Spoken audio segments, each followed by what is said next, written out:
নমস্কার বন্ধুরা, পূজা পদ্ধতি চ্যানেলে আপনাদের সবাইকে ওয়েলকাম। আমরা জানি স্নান পূর্ণিমা আগত বা স্নান যাত্রা। তো আমাদের অনেকে প্রত্যেকটা ভিডিওতে কমেন্ট করেছে স্নান যাত্রা রিলেটেড ভিডিও দিতে, স্নান যাত্রায় কীভাবে অভিষেক করাতে হবে তার একটা প্রসেস বলতে। স্নান যাত্রায় বিশেষ করে স্নান যাত্রার কোনো আলাদা পদ্ধতি হয় না, অভিষেকের পদ্ধতি হয়। এবারে অভিষেকের পদ্ধতি এক এক জায়গায় এক এক রকম। যেমন পুরীতে জগন্নাথ দেবকে এক রকমের পদ্ধতিতে স্নান করানো হয়, ঠিক আছে।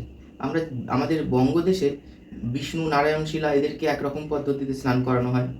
আবার এক একজনের ক্ষেত্রে এক এক রকমের প্রসেস দেখা যায়, কিছু পার্থক্য বাট অনেকটা আবার একও, মানে কিছু দ্রব্য এদিক ওদিক হয়, কিছু দ্রব্য এক আলাদা হয়। এই তো আমরা আজকে একদম রেফারেন্স নিয়ে আলোচনা করব। আমরা 3 রকমের পদ্ধতি নিয়ে আলোচনা করব স্নানের, ঠিক আছে। একটা হচ্ছে সংক্ষেপে স্নান করার কথা যেটা বলা রয়েছে, আরেকটা হচ্ছে বৃহতে, আর একটা হচ্ছে আমাদের একটু তন্ত্র ঘেঁষা। আমরা আজকে যেটা আলোচনা করব মূলত স্মার্ত। তন্ত্রেও অভিষেকের কথা আছে, তার মধ্যে তো এক এক তন্ত্রে এক এক রকম আছে, তো এই নিয়ে মারপিট করার কিছু নেই। আমরা একটা জিনিস নিয়ে আলোচনা করব। আজকে যে অভিষেকের পদ্ধতিটা বলবো, এটা যদি কোনোদিন স্পর্শ দোষ হয়, শালগ্রামের ক্ষেত্রে বিশেষ করে স্পর্শ দোষ, সেক্ষেত্রে পঞ্চগব্য দিয়ে স্নান করালেও যে হয়ে যাবে, সেটা রেফারেন্সে বলছে তত্রাদৌ স্পর্শ দোষ নিবারणाय पंचगव्यैः स्नापयित्वा शक्तश्चेत् विशेष फल दर्शनार्थात् মহাভিষেকম বিধায় মহাপূজাম কুর্যাৎ। অর্থাৎ স্পর্শদোষ নিবারণের জন্য পঞ্চগব্য দিয়ে স্নান করাতে এবং যদি সামর্থ্য থাকে তাহলে বিশেষ ফললাভের উদ্দেশ্যে মহা অভিষেক সম্পাদন করে মহাপূজা করতে হবে। এখানে মহাপূজা বলতে ওই চতুষ্কর্মময়ী শোভা নয়, ঠিক আছে। এবার মহাস্নানের যে বিধি, এখানে মহাস্নান বলছে, কিন্তু এই মহাস্নান মানে দুর্গাপুজোর মহাস্নান নয়, তবে মোরালে সেম। এইখান থেকে বরং দুর্গাপুজোর মহাস্নানে নেওয়া হয়েছে জিনিসগুলো, সেটা মানে দেখলেই একটু বুদ্ধি থাকলে বোঝা যাবে, ঠিক আছে। এবার এইখানে আবার কেউ ঝামেলা করার কোনো বিয়ে নেই, এখান থেকে নেওয়া হয়েছে, দেখলে বোঝাই যাবে মন্ত্রগুলো বা অর্ডারটা দেখলে। তো বলছে শালগ্রাম শিলায়াস্তু योऽभिषेकः समाचरेत् यो सोऽश्वमेध फलं प्राप्य वसत्कल्पायुतं दिवि। অর্থাৎ যে ব্যক্তি শালগ্রাম শিলার অভিষেক সম্পাদন করে সে অশ্বমেধ যজ্ঞের ফললাভ করে, এবং ওই যে বলছে অশ্বমেধ ফলম প্রাপ্য। তারপরে বলছে वसेत कल्पायुतम दिवि, অর্থাৎ অযুত কাল অর্থাৎ 10,000 বর্ষকাল কল্পকাল সে স্বর্গলোকে অবস্থান করে। তারপরে বলছে মহাভিষেক বিধিনা স্নাপয়তি কেশবম স মহাপাতকান মুক্ত ব্রহ্মলোকম স বসেচ্চিরম। অর্থাৎ যে মহা অভিষেকের বিধি অনুসারে ভগবান কেশবকে স্নান করায়, ঠিক আছে, স্নাপয়তি কেশবম স মহাপাতকান মুক্ত, সে সর্ব মহাপাপ থেকে মুক্ত হয়। ব্রহ্মলোকম বসেচ্চিরম, ব্রহ্মলোকে চিরকাল বসত করে বা বাস করে, এরকম বলা হচ্ছে ফললাভের ক্ষেত্রে। আবার বলছে সর্বসন্তাপস समनशेष मलनाशनम स्नानपनम श्रीपतिष्ठत्र कोटिजन्माघनाशनम अभिषेकम हरे कृत्वा सर्वपापात् प्रमुच्यते बहुना কিমিয়োক্তেন বিষ্ণুনা সহ মোদতে। মেরুতন্ত্র এবং সম্মোহন তন্ত্রে বলা রয়েছে। বলছে শ্রীপতি অর্থাৎ বিষ্ণুর কথা বলা হচ্ছে, শ্রীর পতি শ্রীপতি বিষ্ণুকে স্নপন বা অভিষেক করলে সমস্ত দুঃখ কষ্টের প্রশমন হয়। শেষ মলনাশনম সর্বসিন বলছে যে সর্বকষ্টের প্রশমন হয় এবং সকল পাপ মলিনতার বিনাশ হয়। শেষ মলনাশ কোটি জন্মা ঘনাশনম, অর্থাৎ এটি কোটি জন্মের সঞ্চিত পাপও কিন্তু কোটি জন্ম অঘনাশনম। কোটি জন্মাঘনাশনম বলতে কোটি জন্মের অঘনাশনম, অঘনাশনম। তারপর বলছে বহুনা কিমি হোক্তেনা বিষ্ণু না সা মোদতে। ভগবান ও হরির অভিষেক সম্পাদন করলে মানুষ বহু পাপ থেকে মুক্ত হয় এবং বলছে সে বিষ্ণুর সান্নিধ্যে আনন্দ উপভোগ করে। বহুনা কিমি উক্তেনা, অর্থাৎ এর থেকে বেশি আর কি বলার আছে। বিষ্ণু না সহ মোদতে, বিষ্ণুর সাথে সে সান্নিধ্যে আনন্দ উপভোগ করে। এটা মানে এই অভিষেকের যে ফললাভের ক্ষেত্রে বলছে। গন্ধোদকৈশ্চ মূলেন যথাশক্ত্যাভিষেচয়েৎ पायोदध्याज्यमधुभिः खण्डेन च पृथक् पृथक् नारिकेलोदकेनापि तथा तालफलाम्बुना। गन्धोदकैश्च मूलेन, মূল দিয়ে গন্ধোদক দিয়ে স্নান করাতে হবে। যথাস্যাভিষেচয়েৎ, অভিষেক করাতে হবে যথাসাধ্য। पयोदध्या आज्य मधुभिः, पयोदध्याज्य मधुभिः অর্থাৎ পয় মানে দুগ্ধ, আজ্য মানে দধ্যা মানে দধি, আজ্য মানে ঘৃত, মধুভি অর্থাৎ মধু দিয়ে খণ্ডেন চ পৃথক পৃথক আলাদা আলাদা করে স্নান করাতে হবে। গন্ধ দ্রব্য নারিকেলোদকে নাপি তথা তাল ফলামুনা, নারিকেল দাও অর্থাৎ ডাবের জল দিয়ে স্নান করাতে, এবং তাল ফলামুনা অর্থাৎ তাল ফলের যে রস বা তাল ফলের যে পাল্পটা ওটা দিয়ে স্নান করাতে হবে। গন্ধদ্রব্যৈশ্চ বহুভিः তথা গন্ধোদকেন চ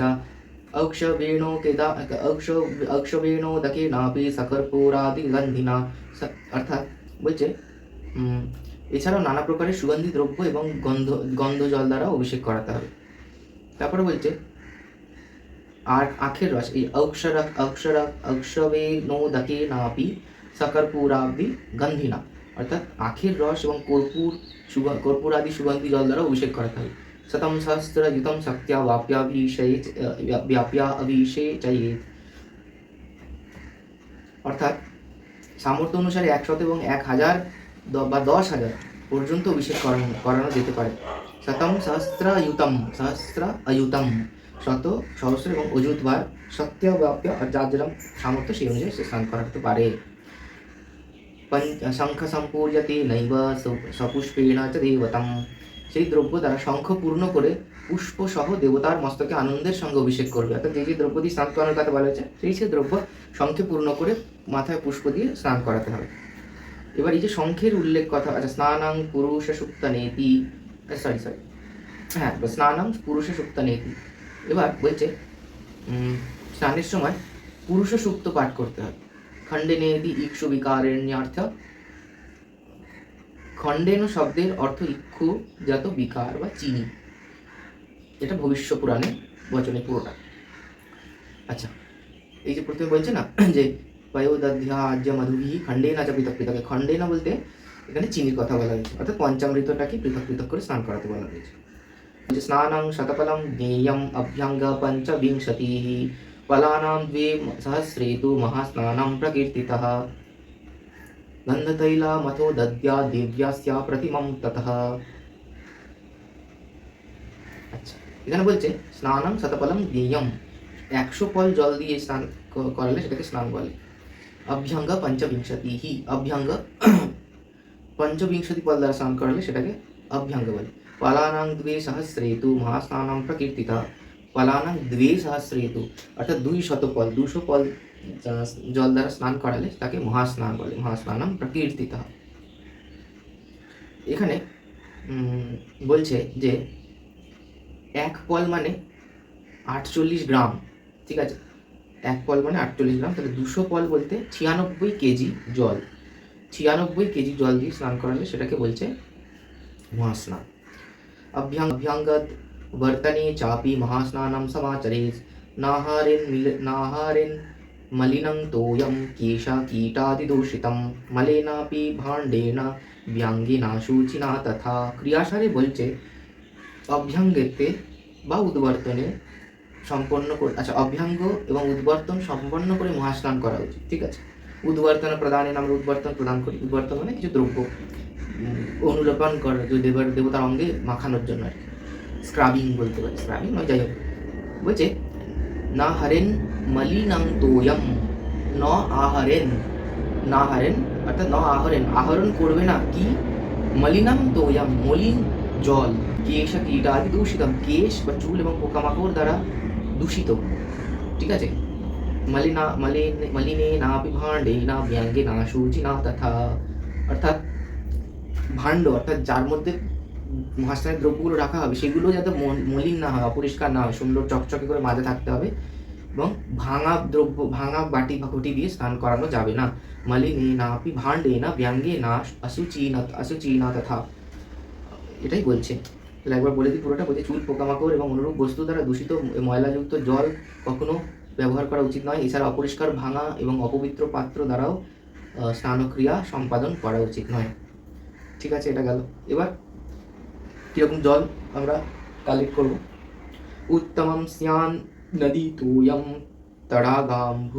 তড়াগাম্ভস্তু মধ্যমম কনিষ্ঠম কূপসলিলম স্নানাদিষু যথাক্রমম ততঃ সাধু পয়ম শ্রেষ্ঠম লবণাম্বকনীয়সম मध्यमं मिश्रसलिलं नीतिवारी त्रिधा मतं शुष्वदो व्याजलोभेतु मिश्रैरपि च कारयेत् स्नापनादीनि कर्माणि न कुर्वन्यलवनाम्भसा दूषक्षित्या हृता दुर्गन्धं कृमिकेश विदूषितं सकदमं ससैवालं पयोवश्यं परित्यजेत् यानि कार्याणि कर्माणि वस्त्रपूतेन वारिणा। এখানে কি সুন্দর বলছে, বলছে স্নানাদি কর্মে ক্রমানুসারে নদীর জল উত্তম। এই যে বলছে এখানে প্রথম লাইনে আমরা বলেছিলাম উত্তমম স্যাদ নদী তোয়ম, নদীর জল উত্তম। তারা গাম্ভাস্তু মধ্যমম, গাম্ভ বলতে এখানে বলছে সরোবরের জল হচ্ছে মধ্যম। কনিষ্ঠম কূপসলিলম অর্থাৎ কূপের জল অধম। এই তিনটে প্রকারের জল স্নানাদিষু যথাক্রমম, তিন প্রকারের জলকে উত্তম, মধ্যম এবং অধম হিসেবে ডিফাইন করা হলো। নদীর জল উত্তম, সরোবরের জল মধ্যম এবং কূপের জল অধম। তথা স্বাদুপায় শ্রেষ্ঠম লবণাম্ব কনীয়সম।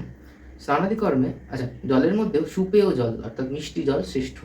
স্বাদুপায় শ্রেষ্ঠম লবণাম্ব কনীয়সম, লবণাক্ত জল নিকৃষ্ট। এবার কেউ সাগরের জল দিয়ে স্নান করার কথা, ওটা আলাদা, ওটা তো একটা বলেই দিচ্ছি সাগরের জল দিয়ে স্নান করা। আচ্ছা তারপরে বলছে মধ্যমম মিশ্র সলিলম মিতিবারি ত্রিধামৃতম, মিশ্র জল হচ্ছে মধ্যম, এইভাবে জলকে তিন প্রকার ভাগ করা রয়েছে। সুস্বাদু বাজলো ভেতু মিশ্র রেপে কারয়ে, যদি উৎকৃষ্ট জল না পাওয়া যায় তাহলে মিশ্র জল দিয়ে স্নানাদি কর্ম সম্পাদন করা যেতে পারে।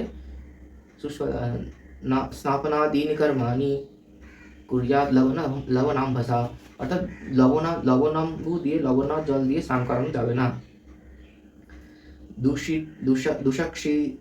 दूषक्षित्या हृत दुर्गन्धं कृमिकेश विदूषितं सकदमं सशैवालं पयोवश्यं परित्यजेत्, অর্থাৎ শৈবালযুক্ত শ্যাওলা হয়ে গেছে এরকম জল, অপবিত্র জল, কাদাযুক্ত কর্দমম কাদাযুক্ত জল, কৃমিকেশাদি দূষিতম, কৃমি এবং কেশ এদের দ্বারা দূষিত জল সবসময় পরিত্যাগ করতে হবে। यानि कर्माणि वस्त्रपूतेन वारिणा, वस्त्रपूतेन वारिणा, पूतेन মানে পবিত্র, पूत মন্ত্র पूत মন্ত্র দ্বারা পবিত্র, पूतेन, ঠিক আছে, पूत ওয়াটার মানে পবিত্র, তাহলে বস্ত্রপূতেন বারিণা অর্থাৎ বস্ত্র দিয়ে পবিত্র করে যে জল, অর্থাৎ জলটাকে কাপড় দিয়ে ছেঁকে সেই জল ইউজ করতে হবে, ঠিক আছে। তো সে যে জলই হোক, বলছে যে কোন ইয়ানি কর্মাণি বস্ত্রপূতেন বারিণা, অর্থাৎ সকল কর্মেই কিন্তু বস্ত্র দ্বারা পরিশোধিত, বস্ত্র দ্বারা পবিত্রকৃত, বস্ত্রপূতেন বারিণা জল দিয়ে কর্ম করা উচিত। এবার আবার আর বিশেষ কিছু নেই, অল্প জাস্ট একটু আলোচনা করে পরের ভিডিও থেকে আমরা নেক্সট পার্টটা আলোচনা করব। আজকে জাস্ট জিনিসপত্রগুলোকে নিয়ে আলোচনা করলাম। শঙ্খস্থিতেন তো येन यस्नापयति केशवं विष्णुमन्त्रेण देवेशि कूलानं तारयच्छतं कपिलाक्षीरमादाय शङ्खे कृत्वा यशस्विनी कन्यादानसहस्रस्य स्नापयित्वा फलं लभेत् তদর্ধঞ্চান্যগো ক্ষীরম দ্বিগুণম কুশবারিণা। উৎকলখণ্ডে এটা বলছে, হে দেবেশী, যে ব্যক্তি বিষ্ণু মন্ত্র উচ্চারণ করে শঙ্খস্থিত জল দ্বারা ভগবান কেশবকে স্নান করায় সে নিজের 100 কুলকে উদ্ধার করতে সক্ষম হয়। এই যে বলছে যে বিষ্ণু মন্ত্রে দেবেশী কুলানাম তাচ্চারে শতম, তারাই শতম, সেটাই তারাই শতম হয়ে গেছে। যাই হোক, এই যশস্বিনী, হে ব্যক্তি কপিলা গাভীর দুধ শঙ্খে রেখে ভগবানকে অভিষেক করে যে সে সহস্র কন্যাদানের সমতুল্য ফল লাভ করে। 100টা কন্যাদান করলে যে ফল লাভ হয় সেই সমান ফল লাভ করে কপিলা গাভীর দুগ্ধ শঙ্খে রেখে ভগবানকে অভিষেক করালে। অন্য গাভীর দুগ্ধ দ্বারা অভিষেক করালে তার অর্ধেক ফল হয়। তো কপিলা গাভী তো পাওয়া সম্ভব না, তাই বলছে যে কোনো গাভীর দুধ দিয়ে যদি স্নান করানো হয় তাহলে সেটা বলে মাদার ডেয়ারি বা আমুল এইগুলো নয়, আমুল গোল্ড এইসব নয়, গরুর একদম ডিরেক্ট দুধ, পুজোর কাছে জেনারেলি ওগুলো ইউজ হয়। তো গাভীর দুগ্ধ, অন্য গাভীর দুগ্ধ দ্বারা যদি কেউ অভিষেক করে তাহলে তার অর্ধেক ফল লাভ হয়। অর্থাৎ 100 কন্যাদানের সহস্র কন্যাদানের যদি ফল লাভ হয়েছিল আগেটা, তাহলে এটা 500 কন্যাদানের ফল লাভ হবে বলছে।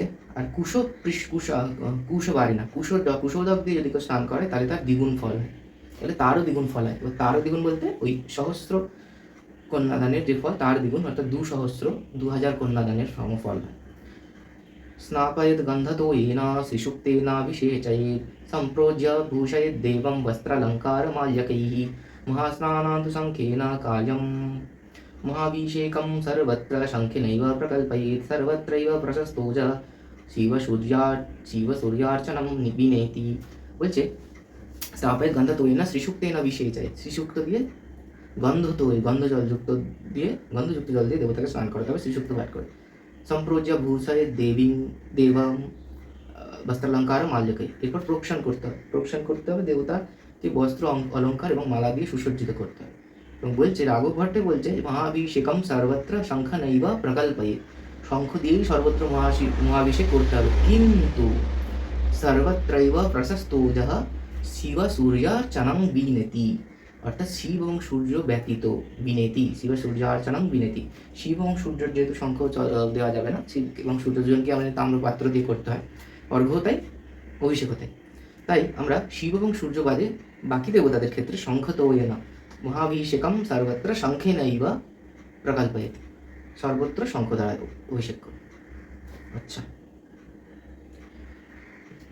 এইখানে গেল আমরা বিষ্ণুর বা আমাদের স্নান যাত্রার যে স্নান যাত্রা নয়, যে কোনো সময়তে অভিষেকের যে কী কী ফললাভ বলা হয়েছে এবং কী কী দ্রব্য দিয়ে অভিষেক করলে বা কীভাবে অভিষেক করলে কী কী ফল, কোন জল ইউজ করা যাবে, কী কী দ্রব্যের লিস্ট বলা হয়েছে, কেন অভিষেক করবো, এইসব আমরা পরের ভিডিওতে আমরা কিছু আরও আছে এইখানে এই আমাদের এই অধ্যায়ে আরও অনেক আলোচনা রয়েছে। সব কিছু নিয়ে আলোচনা করলে লোকজন বোর হয়ে যাবে, আর সেগুলো কিছু কিছু ছোটো ছোটো করে পরে আলোচনা করব। কিন্তু এখন যেহেতু স্নান যাত্রা মানে একদম বেশি দিন নেই, খুবই তাড়াতাড়ি, তাই বাকি জিনিসপত্রগুলো নিয়ে পরে আমরা ছোটো ছোটো করে আলোচনা করবো, বা শর্টসও দিতে পারি ছোটো ছোটো কোনো টপিক থাকলে।